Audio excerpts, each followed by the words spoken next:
नमस्कार मैत्रिणींनो, आज आपण बनवणार आहे भरपूर टेस्टी गवारची भाजी, जी खायला भरपूर टेस्टी लागते आणि बनवायलाही सोपी आहे। तर गवारीची भाजी तुम्ही भरपूर वेळा बनवली असाल, यावेळी या पद्धतीने ट्राय करून पहा, तुम्हाला ही रेसिपी खूप आवडेल। चला मग गवारीची भाजी बनवायला घेऊया। गॅसवर ठेवूया कढई, त्यात घालायचे 2 ते 3 चमचे तेल। तेल गरम झाले की त्यात अर्धा चमचा जिरे घालायचे। तर मी अर्धा चमचा जिरे घातलेले आहेत। जिरे आपले गरम झाले की त्यात आपण जी गवारी नीट करून घेतली आहे ना, ती घालायची। तर मी यामध्ये सगळी गवारी घातली आहे। 2 मिनिटे हलकेसे मिक्स करून घेणार आहोत। गॅसची फ्लेम एकदम बारीक ठेवायची।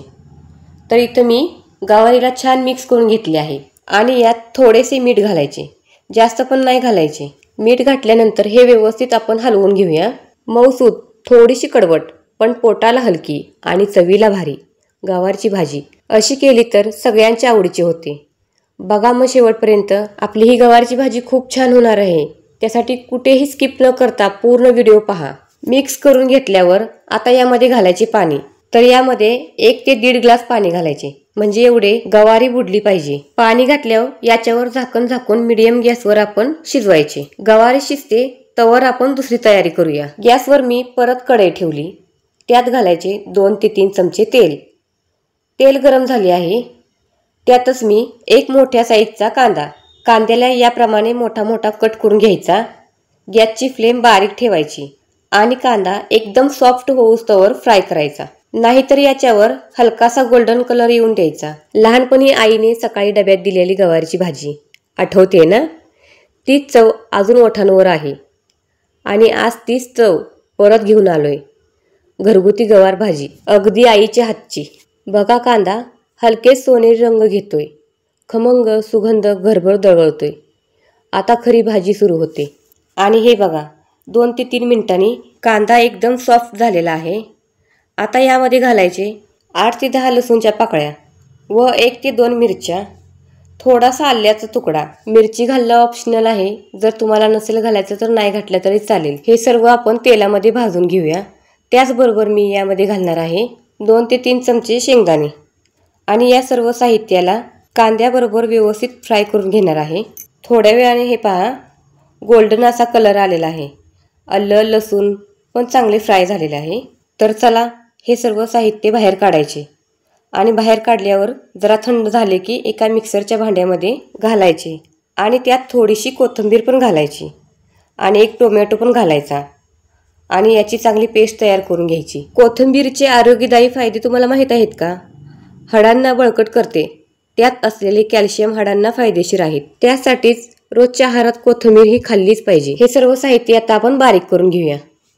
तर हे बघा, पेस्ट आपली बनलेली आहे।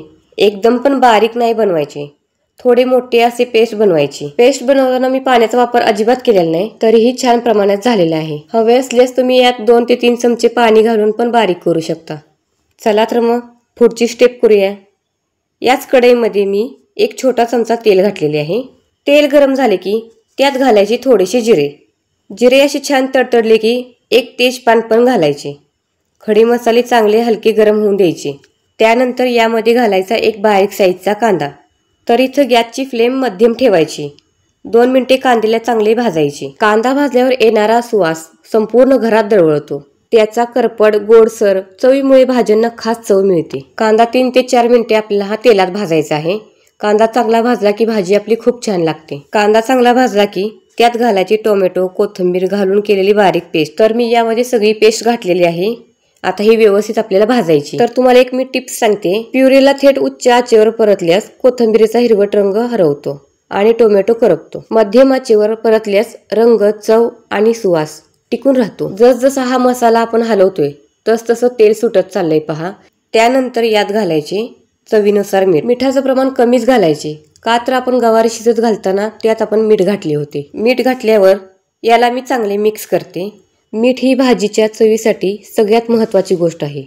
मिठाचं प्रमाण, वेळ आणि पद्धत योग्य नसेल तर भाजीची चव बिघडू शकते। मीठ घालताना नेहमी चव बघत घाला।